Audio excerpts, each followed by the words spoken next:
Bang, gaji 15k. Harga rumah berapa yang selesa untuk gaji yang 15k tu? Baik. Normally orang gunakan 30% daripada income untuk bayar installment rumah. Bermaksud 30% daripada RM15,000 tu adalah RM4,500 sebulan. Installment pula 35 tahun. Kita boleh beli rumah yang berharga RM1 juta.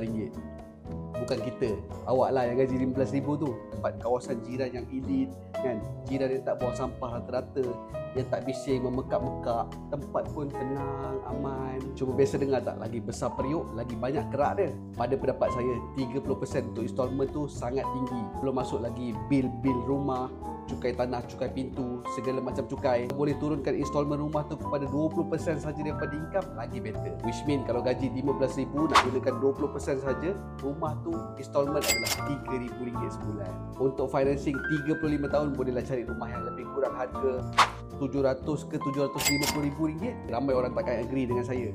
Bagi saya rumah ni bukan aset, memang keperluan asas. Untuk adik-adik yang tengah fikir nak beli rumah ni, jangan gopoh-gopoh. Beli rumah ni memang sampai mati pun cerita.